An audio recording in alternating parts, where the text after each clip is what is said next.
हमेशा एक द्वंद्व बना रहता है कि क्या सुनाऊं। बहुत कुछ लिखा है लेकिन कब कौन सी चीज़ ठीक बैठेगी, जब भी जो लेके आता हूँ वो तो सुना ही नहीं पाता हूँ। मेरा नाम विनीत है और मैं, जैसा मैंने ज़बरदस्ती साहब मतलब राजा साहब को बताया कि मेरे 3 नाम हैं, 3 तखल्लुस से मैं लिखता हूँ। उर्दू की पोइट्री में महफूज के नाम से लिखता हूँ, हिंदी की मैं इंद्रधनुष के नाम से लिखता हूँ क्योंकि मुझे लगता है कि मेरी कविताओं में इंद्रधनुषी रंग हैं, और अंग्रेजी की मैं शैले मार्टिन के नाम से लिखता हूँ। पीबी शैले जो अंग्रेजी के काफ़ी बड़े पोएट हैं, तो उनसे इंस्पायर होकर तब लिखा, तो इस तरह से 3 नाम लिखे। तो नाम 3 हैं कविताओं में। वैसे मेरा नाम विनीत है। I work for a company called Siemens Healthineers. Siemens एक जर्मनी की कंपनी है जो मेडिकल टेक्नोलॉजी में है, और पिछले 15 सालों से उस कंपनी में काम करता हूँ। मैं फरीदाबाद में रहता हूँ। आई बिलोंग टू मुजफ्फरनगर, पश्चिमी उत्तर प्रदेश। पश्चिमी उत्तर प्रदेश एक ऐसी जगह है जहाँ पे गंगा जमनी तहजीब, कुछ अक्खड़ बोली और हिंदी का जो माध्यम है वो बहुत ही प्रचुर मात्रा में पाया जाता है। और वहीं से हमने शिक्षा ग्रहण करी, और उसके बाद मुझे लगता है कि मैं एक हिंदी मीडियम स्कूल में था, तो मुझे लगता है कि वो बहुत ही इंपॉर्टेंट था। आज अगर मैं हिंदी मीडियम स्कूल में नहीं पढ़ा होता ना, तो शायद मैं आज यहाँ खड़ा नहीं होता। और वो एक बहुत ही इंपॉर्टेंट है। क्या है कि आप कोई भी भाषा कभी भी सीख सकते हो जीवन में, हिंदी नहीं सीख सकते दोबारा। वो आप जो विद्यालय में सीखते हो वो वही सीखते हो। आज जो आपके शब्दों का संकलन है, जो आपकी कविताओं में जो दिखते हैं, वो सारा एक हिंदी माध्यम का जो विद्यार्थी है वो शायद ज़्यादा अच्छे से कर सकता है कंपेयर टू इंग्लिश मीडियम, क्योंकि वो अंग्रेजी माध्यम वाले तो ना अंग्रेजी बोल पा रहे ना हिंदी, तो उनका संघर्ष थोड़ा अलग है। और ये अंकुश भाई के लिए है कि तकसीने दिल के वास्ते वादा तो कीजिए। ये जो आपने अभी गज़ल सुनाई थी, तो उसकी ये है कि तकसीने दिल के वास्ते वादा तो कीजिए, हमको मालूम है आपसे आया ना जाएगा। और आने के ऊपर बात थी कि कभी आहट, कभी जुगनू, कभी नूर से आ जाती है, तेरे आने की खुशबू मुझे दूर से आ जाती है। मैं अभी बैंगलोर गया हुआ था, तो वहां मैंने कल सुबह एक कविशाला एंथम लिखा है, तो ये अंकुर भाई को समर्पित है। मैं सोचता हूं कि कभी ना कभी तो ऐसा समय आएगा कि इस एंथम को हर कविशाला के पहले सुनाया जाएगा। तो कविशाला एंथम अंकुर मिश्रा जी को समर्पित। कविशाला जाऊंगा मैं, कविशाला जाऊंगा। देखो मैं कवि नहीं हूं, पर ऐसे रैप के स्टाइल में थोड़ा गाने की कोशिश कर रहा हूं। मतलब कवि हूं पर गा नहीं सकता हूं। कि कविशाला जाऊंगा मैं, कविशाला जाऊंगा, कविता सुनाऊंगा मैं, कविता सुनाऊंगा।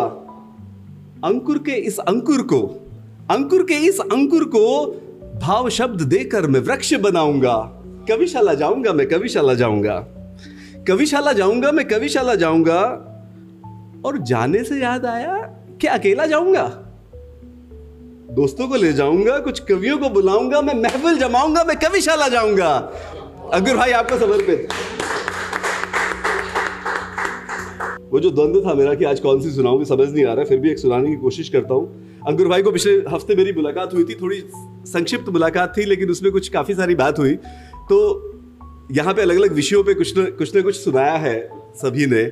मैंने एक चूड़ियों के ऊपर लिखा था। चूड़ियों पे बहुत सारे फिल्मी गीत हैं, बहुत सारी चीजें लिखी हैं लोगों ने। मैंने कुछ लिखने का प्रयास किया है, लगभग 20 साल पहले लिखी थी, और उसके ऊपर है चूड़ियां। ये कुछ लाल और हरे रंग की चूड़ियां, ये कुछ लाल और हरे रंग की चूड़ियां, कुछ रंग बिरंगी, कुछ रंगहीन चूड़ियां। ये तुमको सदा सजाती संवारती चूड़ियां, ये तुम्हारे मन को सदा लुभाती चूड़ियां। ये चूड़ियां संकेतक जो रिश्तों के बंधन की, ये चूड़ियां संकेतक जो रिश्तों के बंधन की, और इनका कितना गहरा रिश्ता प्रेम से, और प्रेम का भी उतना ही गहरा। ये कुछ लाल और हरे रंग की चूड़ियां, चूड़ियों में है जैसे कोई संदेश छिपा, चूड़ियों में है जैसे कोई संदेश छिपा, मन में प्रीतम और चाह मिलन की, कुछ बातें यथार्थ की और कुछ स्वप्न की। ये कुछ लाल और हरे रंग की चूड़ियां। शुक्रिया।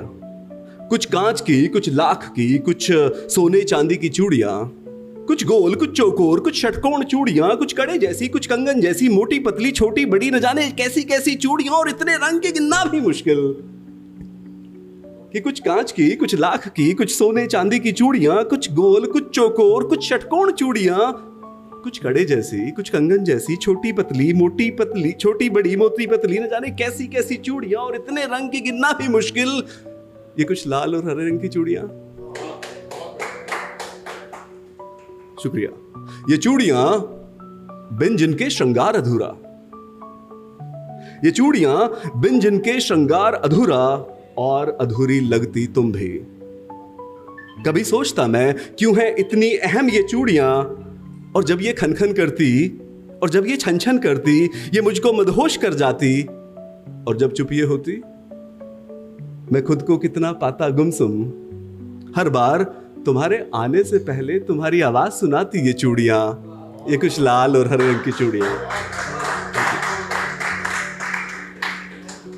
इन चूड़ियों में कुछ जादू तो है, इन चूड़ियों में कुछ जादू तो है। ये जादू है इनमें या ये है जादूगरनी, ये होश उड़ाती, धड़कने बढ़ाती, लगता ऐसा जैसे दीवाना कर जाती। क्या क्या करती, क्या रंग दिखाती, मुझको सताती ये चूड़ियां, ये कुछ लाल और हरे रंग की चूड़ियां। धन्यवाद। ये चूड़ियां जैसे हैं मेरी कविताएं, ये चूड़ियां जैसे हैं मेरी कविताएं, जब जैसी चाहे वैसी बन जाएं। और जब ये तुमको मिल जाती, और जब ये तुमको मिल जाती, पाकर इनको तुम कितना मुस्काती। और जब तुम मुझसे मिलने आती पहनकर ये चूड़ियां तुम्हारे होने का एहसास कराती। तुम कभी छूती इनको, कभी सजाती इनको, और कभी खनकाती इनको। चूड़ियों के दिल में तुम, और तुम्हारे दिल में बसती ये चूड़ियां, ये कुछ लाल और हरे रंग की चूड़ियां, ये कुछ लाल और हरे रंग की। Thank you.